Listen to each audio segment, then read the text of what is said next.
Salut tout le monde, nouvelle vidéo, nouvelle FAQ, ça va faire un petit moment que j'avais rien sorti, en FAQ bien entendu. La dernière fois c'était en février 2017, et d'ailleurs c'est la seule FAQ que j'ai faite, et c'est quand j'ai montré la première fois mon visage en vidéo. J'avais quoi, 300 000 abonnés, donc ça fait un petit moment, et il s'en est passé des choses. Donc je vous ai demandé sur mon Twitter et sur l'onglet communauté de me poser des questions. J'ai essayé de sélectionner les plus pertinentes, comme ça va permettre de passer une petite vidéo détente entre chaque grosse vidéo, et moi ça va me permettre de bosser d'autres vidéos à côté. Et je tenais à signaler que cette vidéo est sponsorisée. Là j'ai vraiment le seum parce que mes deux dernières vidéos elles ont été démonétisées, et donc le seul moyen que je vois en fait pour voir sur le long terme c'est d'enchaîner les OP, de mettre de côté, de mettre de côté, de mettre de côté, et ça va permettre de faire de gros projets, notamment une des prochaines vidéos qui arrive fin novembre. C'est une vidéo complètement folle, vous êtes pas prêts, et ça permet de financer tout ça. Et là où je voulais en venir aussi, c'était qu'en plus les démonétisations ça me casse complètement le référencement de mes vidéos, c'est-à-dire que je l'ai montré sur Twitter, et en fait ma dernière vidéo là sur les arnaques avec loi d'attraction et Oltan Vlad, ma vidéo elle était en tendance quand elle est arrivée, genre le 24 heures après elle était en tendance, elle était 5ème des tendances, et la vidéo a été validée en tant que démonétisée, c'est-à-dire qu'ils ont validé manuellement le fait que ma vidéo est bel et bien démonétisée, et en fait ce qui a provoqué que ma vidéo était virée des tendances. Elle était 5ème des tendances, je regarde une heure après, plus rien, je regarde mes emails, ah votre vidéo est démonétisée, j'ai fait ah bah ok je comprends. Donc voilà, j'espère que vous comprenez, et de toute façon je sais que vous comprenez, ça fait un moment que je vous ai habitué aux OP, et je suis plutôt content d'ailleurs de vos retours, vous en foutez pour la plupart du temps. Sur ma dernière vidéo d'ailleurs où j'en avais fait une, j'ai eu aucun commentaire là-dessus, donc vraiment top, top, top, top. Et sans transition, est-ce que vous connaissez Raid Shadow Legends?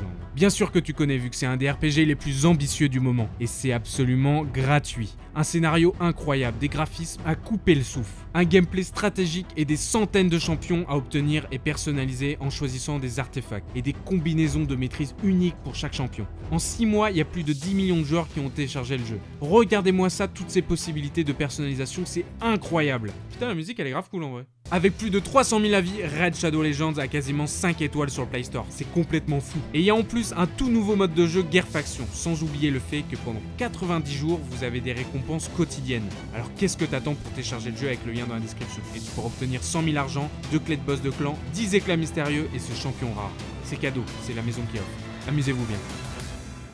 Voilà, maintenant je vais pouvoir répondre à vos questions que vous m'avez posées donc sur mon Twitter et sur l'onglet communauté. Donc je vais répondre à ces questions tout de suite. Donc allons-y.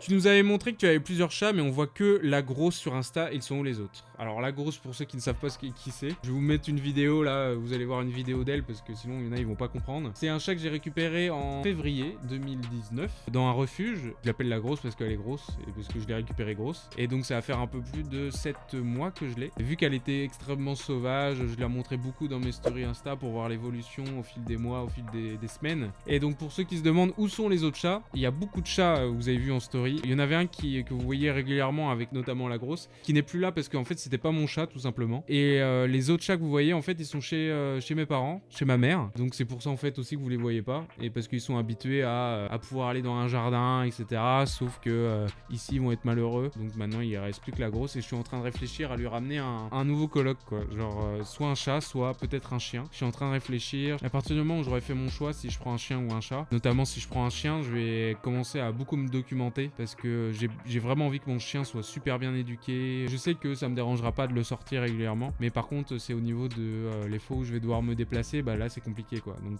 je suis en train de réfléchir à tout ça. Donc pour les chats, si vous les voyez pas c'est normal, c'est qu'ils sont pas là tout simplement. Question suivante. C'est quoi la méthode pour enquêter sur certains sujets, trouver des infos sur des personnes? T'as une équipe derrière toi ou t'es seul? Alors, ça dépend beaucoup des questions, des sujets que je prends pour mes vidéos. Par exemple, on va prendre ma dernière vidéo qui est sur Oltan Vlad et loi d'attraction. En fait, c'est pas vraiment des enquêtes, c'est plutôt de la patience et des récoltes d'informations en fait. C'est même pas une enquête. Les enquêtes que j'ai pu faire, c'est plus ma vidéo sur TikTok. Mais en tout cas, pour les enquêtes, non, je suis entièrement seul de A à Z.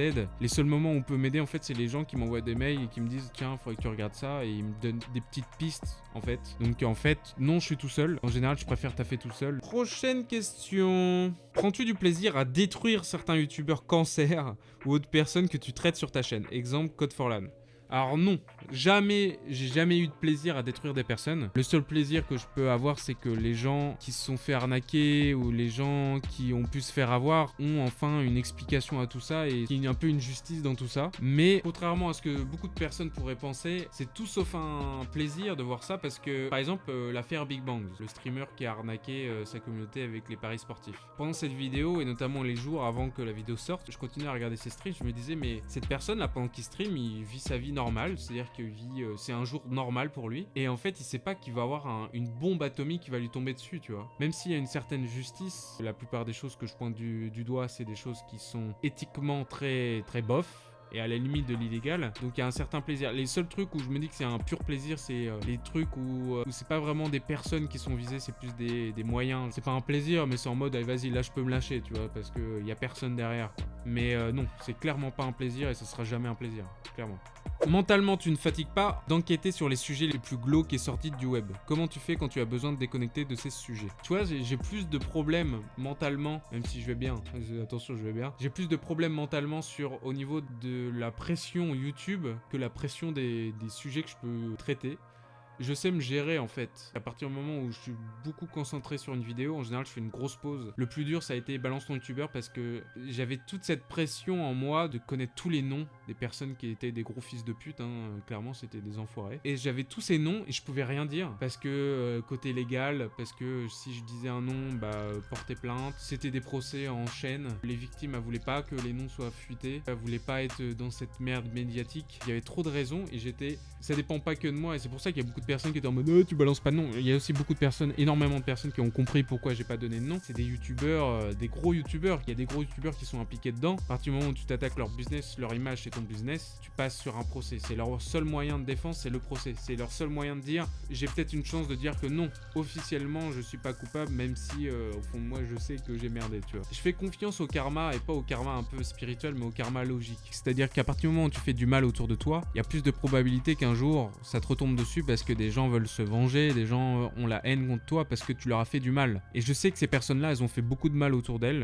et je sais qu'un jour ça va leur tomber dessus. C'est sûr à 100%. Ce que vous avez vu, les témoignages que vous avez vus, c'est une petite partie déjà de ce que j'ai reçu et une petite partie de la réalité, c'est-à-dire que moi je connais pas tout ce qui a pu se passer. Il y a des choses dont j'ai même pas idée. C'est comme toutes ces affaires, comme les Weinstein. Weinstein, il a mis du temps avant de tomber et pourtant il y a des noms qui étaient sortis avant. Il y avait beaucoup de personnes qui disaient que c'était un gros porc et que c'était un putain de violeur quoi. Et à un moment il est tombé, mais parce qu'il y a eu un moment où ça a pété quoi, c'était la cocotte minute quoi. Et donc comment je fais pour me déconnecter de tout ça? En ce moment je joue beaucoup pour me détendre, même si ça m'énerve encore plus. En ce moment je joue à LoL, ça m'énerve encore plus j'ai l'impression, mais ça me détend quand même. Je lis beaucoup de mangas aussi, donc je lis beaucoup, je regarde pas mal de séries et puis j'écris pas mal aussi. J'aime beaucoup écrire au niveau des sujets, c'est la partie que je préfère, la recherche et l'écriture, c'est la partie que je préfère. Je sors un peu dehors, faire un petit tour, je sais pas, dans les rues, juste tu marches tranquille, ça fait du bien quoi. Donc non, globalement je sais me gérer. Donc voilà, pour répondre à ta question, je me débrouille, je caresse mes chats, enfin mon chat. Ah oui aussi je mange beaucoup. Enfin je mange beaucoup. Genre en général quand je sors des vidéos qui sont assez grosses, genre la vidéo photographe notamment, souvent je mange très mal pendant mon montage etc. Prochaine question, peux-tu réellement dire tout ce que tu sais ou y a-t-il des infos vérifiées et confirmées que tu ne peux pas sortir? Très bonne question. Tout à fait, il y a des trucs que je peux pas dire parce que je suis désolé, ça vous fout le seum, mais vraiment, il y a des trucs que je peux pas vous dire parce que en fait, j'ai pas de preuves. C'est très compliqué au niveau de la loi, au niveau de la diffamation. C'est pas forcément la personne qui a raison qui va gagner. Enfin, c'est très bizarre. Donc oui, j'ai beaucoup de trucs qui est plus ou moins sourcé avec des personnes de confiance qui m'ont dit ce genre de choses, mais je peux pas les balancer comme ça. C'est pour ça que c'est compliqué parce que si j'en parle en vidéo, les gens ils vont me dire mais où sont tes preuves? D'un côté j'ai envie de vous partager ça en mode regardez j'ai eu ça, mais sans le nom ça fait un peu bizarre, enfin notamment avec l'affaire Balance ton youtubeur, j'ai des trucs, pour moi elle est pas finie, hein. Le Balance ton youtubeur est absolument pas fini, un jour ou l'autre ça va remonter. C'est comme l'affaire Weinstein, c'est trop gros pour que ça se tasse. Moi j'ai fait mon taf en tant que de prévention, j'ai fait ma vidéo, ça permet... Et surtout, la prévention elle a été faite de votre côté, en mode faites gaffe aux youtubeurs parce qu'ils peuvent être très problématiques, mais aussi des côtés des youtubeurs en mode faites gaffe à vos gueules parce que les gens savent et il y a pas mal de gens sur le sujet, donc faites gaffe à votre gueule parce qu'un jour ça va vous retomber dessus si vous faites ce genre de conneries. Donc ouais, forcément il y a des choses que je peux pas dire et je suis le premier qui ait les boules de pas pouvoir le dire. Donc ouais. Que penses-tu de la réaction de la défense de Vlad après ta vidéo? Alors, faut savoir qu'en général, et ça c'est un tips que je vous passe, regardez bien les mots employés des gens qui se défendent après un drama. Surtout quand c'est pas une réaction à chaud. Regardez bien, hors story à chaud, regardez bien les mots employés. Des fois, tu te rends compte des mots qu'ils emploient. Genre, j'ai vu d'autres affaires et les gens, en fait, quand tu analyses les mots, tu te rends compte qu'en fait, c'est une défense. Des fois, limite, c'est un aveu, mais sans être un aveu. Et ils tournent tellement bien les mots que les gens, ils sont en mode « Ah, bah ça va alors, c'est pas lui. » Enfin bref. Et en général, l'argument des gens qui n'ont pas d'argument, c'est de jouer sur les sentiments. Regardez comment je suis triste. Regardez, c'est horrible. Ils jouent tout le temps sur les sentiments.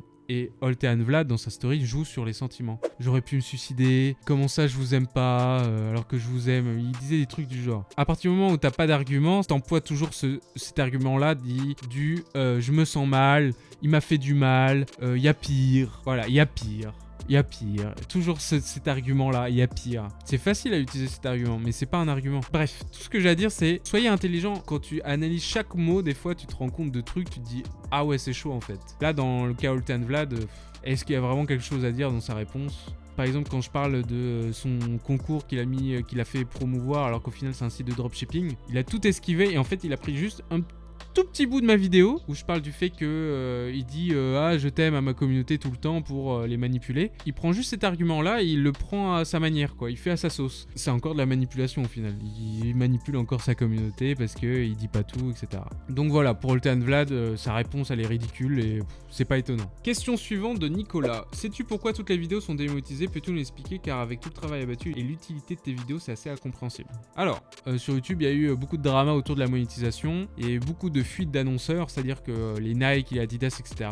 Il y a un moment, ils ont dû mettre un coup de pression à YouTube en mode si tu n'arranges pas toutes les polémiques qu'il y a, si tu ne garantis pas que toutes les vidéos vont être propres, nous, on paye moins bien ou alors on paye plus. Et les revenus de YouTube, c'est la pub. Donc, ce qui fait que YouTube a durci leurs règles, un truc de ouf, au point où ils ont mis un YouTube, j'aurais jamais cru ça possible, qu'ils mettent une monétisation via un robot. C'est-à-dire que selon les mots-clés de ton titre, les mots-clés de ta description, selon ce contenu-là, il estime si ta vidéo est monétisable ou non. Et en général, ta vidéo, en tout cas moi, ma vidéo, elle est jaune. Le dollar jaune signifie aucune annonce ou annonce limitée. C'est-à-dire qu'il y a très peu d'annonces, ou très peu de pubs, ou alors il n'y en a pas du tout. Quand il y a ça, tu peux faire une vérification manuelle. Tu appuies et tu dis, bah moi, pour moi, ma vidéo mérite la monétisation, j'aimerais qu'il y ait un humain qui vérifie cette monétisation. Sauf que mes 2 dernières vidéos, l'humain, il a dit, ah bah non, elle n'est pas monétisable. Autant ma vidéo sur les photographes manipulateurs, ça m'étonne pas. Je m'y attendais. Autant ma vidéo sur Oltean Vlad et Low Attraction, je suis plutôt étonné. Et on est arrivé à un point où je suis en train de me dire, est-ce que je dois pas enlever la monétisation de mes vidéos en fait? Parce que vous allez me dire pourquoi, mais parce qu'en fait, c'est qu'à partir du moment où ta vidéo est démonétisée, ta vidéo est moins référencée. C'est-à-dire que exactement la même vidéo, une vidéo monétisée, une vidéo démonétisée, la vidéo démonétisée fera foncièrement moins de vues que la vidéo monétisée. Ma dernière vidéo, elle était en tendance. C'est-à-dire qu'elle était démonétisée, mais j'avais demandé la vérification manuelle. Mais elle était en tendance. Elle est arrivée en tendance 5e position. YouTube m'a retiré des tendances au même moment où ma vidéo a été démonétisée et que ça a été confirmé par l'humain qui a regardé ma vidéo. Là, j'ai eu la preuve que YouTube met moins en avant les vidéos démonétisées. Et c'est une forme de censure en fait.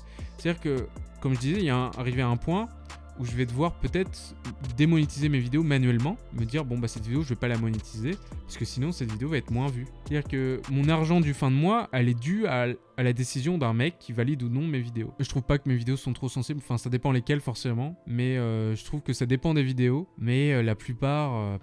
je parle pas de porno quoi, et j'ai le seum. J'ai vraiment le seum parce que c'est vraiment pas une question d'argent, encore une fois, c'est vraiment une question de vue. Que ma vidéo soit moins vue, clairement, je me suis pas fait à l'idée et je me ferai jamais à l'idée. C'est dégueulasse. Voilà, c'est mon petit coup de gueule. En vrai, YouTube, c'est extraordinaire, mais c'est aussi dégueulasse quoi. C'est le tout. C'est tout aussi bien que nul. Alors, nouvelle question de Jérémy Su. Comment as-tu découvert les animés japonais? Qu'est-ce qui t'a donné envie de t'y mettre dedans? Alors, je me souviens quand j'ai vu le premier anime de ma vie, enfin, je connaissais un peu les animes avec forcément Pokémon, etc. Et le vrai anime où je me suis posé devant et je savais que c'était un anime, et j'ai découvert, c'était Death Note. Et ça a été la révélation. Vraiment, je me suis dit, mais d'accord, mais en fait, c'est ça les mangas et les animes, genre. Et c'était en 2000... C'était en 2010, hein, ça fait hyper longtemps. C'était vraiment... ça fait super longtemps. Hein. Fallait que j'attende à chaque fois les nouveaux épisodes chaque semaine. J'étais en mode, mais j'étais tout fou, tu vois, parce que Death Note, t'as envie de trop savoir la suite. Et ça a été vraiment une révélation. Et j'ai commencé, après, je me suis mis à Naruto Shippuden. J'avais commencé One Piece à l'époque, Bleach, tous les shonen globalement. Et après, là, je me suis mis dedans, les Hunter x Hunter, les Gurren Lagann, enfin bref, les meilleurs animes. J'ai mis du temps avant de me mettre au manga, ça fait 2 ans maintenant que je me suis mis au manga. Non, 1 an et demi plutôt. Les animes, en général, ça sublime le manga, genre comme Attaque des Titans, tu vois. Mais le manga, c'est quand même incroyable.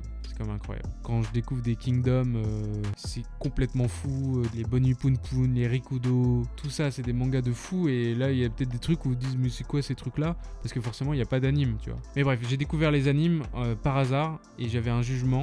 Et c'était une bonne leçon de vie. Genre, faut jamais juger quelqu'un à l'apparence parce que putain, j'ai pris une claque. Et je pense que il y a beaucoup de gens, je pense, qui disent, j'aime pas les mangas, mais Death Note, c'est quand même cool. Donc, Death Note, c'est vraiment un peu l'exception des gens qui aiment pas trop les animés et les mangas. Mais les animes, ouais, j'ai découvert ça comme ça. Question de Croclem, que penses-tu de l'avenir de YouTube français? Alors ça, c'est une vidéo assez compliquée parce que c'est difficile de la voir venir et de s'imaginer un truc. Et je pense que c'est un peu un sujet vidéo que j'aimerais bien faire en fait. J'avais fait en 2016, qu'est-ce que sera YouTube en 2017? Et j'avais fait un peu des théories et vous aviez grave kiffé cette vidéo là. Et je pense que ça pourrait être cool, qu'est-ce que YouTube en 2020? Je pense que ça pourrait être très cool. Et je pense d'ailleurs, ouais, ça me donne une idée. Je pense que dites-moi si ça vous intéresse en commentaire. Mais je pense que ça pourrait être intéressant. Donc dites-moi ce que vous en pensez dans les commentaires. Et je pense que ça pourrait être une vidéo intéressante en décembre quoi, en fin d'année. Nouvelle question de Rainbow FR, est-ce que tu as déjà eu des problèmes IRL avec les gens que tu analyses et critiques? Jamais.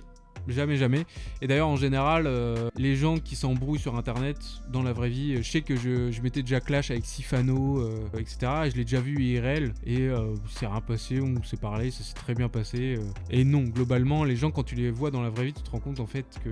Enfin, je sais pas, t'as plus cette haine en général. Il y a des personnes que j'ai pas envie de voir du tout, c'est foncièrement, notamment les personnes que je sais qui sont impliquées dans Balance ton youtubeur, j'ai pas envie de les voir. Et les gens qui sont visés, ils savent que je dis pas des conneries. Ils savent que je dis la vérité, juste ça les fait chier que je nique leur business en fait. Ou leur image. Et je pense qu'ils ont une haine mais injustifiée. Justifiée sans être justifiée, tu vois. Voilà pour répondre à ta question. Alors, nouvelle question de Akane-chan, est-ce que tu t'es déjà senti en danger quand tu as fait une vidéo? Je pense au moment où tu t'es fait passer pour une petite fille par exemple. Et je sais qu'il y a des personnes qui m'ont déjà appelé en anonyme, mais il y a longtemps, en 2016-2017, pour essayer de me faire pression en fait. En mode, ouais, je sais où t'habites, etc. Bon, ça allait, c'était pas mon adresse. Toi, vraiment coup de pression, en mode, on s'est quitté, fais gaffe à ta gueule. Ça, c'est arrivé plus d'une fois. Et ça, forcément, quand ça t'arrive, tu fais pas le malin. Mes problèmes, j'en parle pas beaucoup. Je garde beaucoup ça pour moi, donc il fallait que je traite ça avec moi-même, tu vois. J'avais pas grand monde avec qui à parler de tout ça. Parce que forcément, par exemple, ma vidéo sur Oltean, j'ai un moyen de pression équivalent par rapport à lui. C'est-à-dire que je suis pas un petit youtubeur de 10 000 abonnés qui se bat contre un mec qui a plus d'1 million d'abonnés.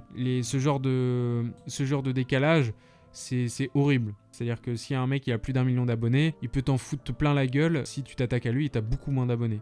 Donc maintenant, vu que j'ai une grosse chaîne, bah j'ai un poids maintenant et je peux me défendre. Les gens, ils savent qu'ils peuvent plus dire grand-chose, enfin, peuvent plus dire n'importe quoi sur moi parce que sinon ça va leur renvoyer 2 fois plus fort dans la gueule. Donc ça, pour le coup, c'est plutôt cool. Pour le coup, je suis pas arrivé sur YouTube avec 1 million d'abonnés, donc ça a mis du temps. Je suis tombé plus d'une fois sur des injustices. Je me souviens, j'avais fait une vidéo à une époque des plagiats avec Chris Felcho, notamment aussi avec Ibra TV. Et Ibra TV m'avait fait censurer ma vidéo. Il m'avait fait une réclamation de droit d'auteur pour mettre ma vidéo hors ligne en fait. Et c'était à l'époque où j'avais, j'avais moins de 100 000 abonnés. Comparé à lui qui avait le million ou pas loin du million, j'étais une chiotte, tu vois. Chris Felcho, il avait fait pareil. C'était avec son network. Et vu que j'avais utilisé des éléments de sa vidéo. Donc voilà, avec le temps, j'ai appris en expérience, j'ai compris comment il fallait c'est pour ça que je floute un maximum les visages. C'est pas pour respecter leur anonymat, enfin aussi, mais la plupart du temps je m'en bats les couilles. C'est surtout pour éviter qu'ils puissent me censurer en fait. C'est vraiment pour ça en fait. Donc clairement, ouais, je fais assez gaffe à ma gueule. Bon bah voilà, je pense que j'ai répondu à pas mal de questions. J'espère que la vidéo sera pas trop longue. Enfin, si elle est trop longue, bah bon courage à ceux qui vont regarder jusqu'au bout. Merci d'avoir suivi donc la vidéo jusqu'au bout. On se dit à d'ici 2-3 semaines pour une nouvelle vidéo. Ce sera un Le Monde part en couille. Et puis bah voilà, n'hésitez pas à me suivre sur mon Instagram. C'est là où je suis le plus actif. Et mon Twitter. Encore merci de tout votre soutien. Vraiment, ça fait vraiment du bien d'être soutenu parce que moi j'ai pas une proximité comme les gens ont et j'ai pas envie d'avoir cette proximité avec vous. Dans le sens, ouais, ma famille, team team le roi des rats, je sais pas quoi, c'est pas mon délire. Mais j'aime beaucoup ce soutien de j'adore cette vidéo, continue, etc. Vraiment ce genre de soutien, c'est tout bête, même si c'est régulièrement le même genre de message qui revient, c'est pas pour autant que ça me fait pas du bien quoi. D'être soutenu, ça fait toujours du bien. On a plus d'1 million d'abonnés sur la chaîne, maintenant je vis un rêve quand même. J'ai une chance incroyable et je le sais. Donc je voulais vraiment vous remercier et puis bah voilà quoi, c'était le moment émouvant, j'espère que vous avez pas trop pleuré. Non, je rigole. Mais voilà, je vous invite fortement pour ceux qui sont allés jusqu'ici à activer la cloche pour les prochaines vidéos parce que vraiment vous n'êtes pas prêts. La prochaine vidéo c'est une grosse vidéo mais assez classique dans le sens où c'est une grosse vidéo mais c'est pas, on va pas monter en pression. Mais faites-moi confiance, activez la cloche, faut pas que vous ratiez les prochaines vidéos. Voilà. Passez une bonne journée, bon courage à ceux qui ont cours ou ceux qui travaillent. Et puis je vous fais des bisous. Ciao tout le monde, peace.